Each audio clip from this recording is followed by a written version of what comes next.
বকরকে কেমনে ভুলে গেলেন? হযরত আলী বলেন, বলতে দেরি, আমার নবীর রওজা তর তর করে কাঁপতে দেরি হয় নাই।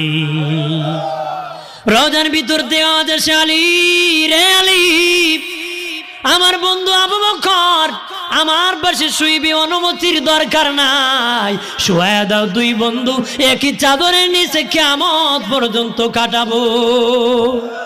জোরে বলি। খেলাফতের দায়িত্বে উসমান, হযরত ওমর ফারুক রাদিয়াল্লাহু তাআলা আনহু, আবু বকর সিদ্দিক রাদিয়াল্লাহু তাআলা আনহু ইন্তিকালের পরে খলিফা হলেন ওমর। উনি বাবাজি মসজিদ নববীর মধ্যে নামাজ পড়তে ইমামতি করতেছে।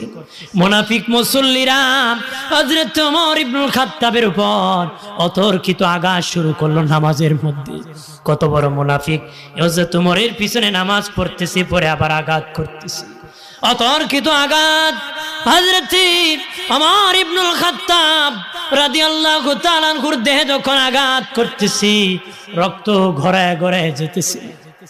উনি দেখলেন আর ইমামতি করতে পারবেন না, একজন সাহাবীর হাতে ধরে ইমামতির মুসল্লা দাঁড় করায় বললেন, তুমি ইমামতি চালায় যাও, আমি ওমর মরে যেতে পারি, আমার নূরের নবীর মসজিদের জামাত বন্ধ হতে পারে না রে।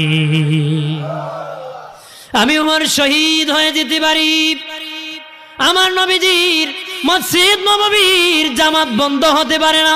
আল্লাহু আকবার বলে না। অথচ পাপিষ্ঠ ইয়াজিদ, জাহান্নামী ইয়াজিদ 3 দিনের জন্য আল্লাহর নবীর মসজিদের আযান ইকামত বন্ধ রেখে দিয়েছিল। বাবাজি মসজিদ নববীতে উট বেঁধেছিল, গাদা বেঁধেছিল, মন্দির আজান দিতে দেয় নাই, গাদা লেদাইছে, চেনাইছে মসজিদ নববীর মধ্যে।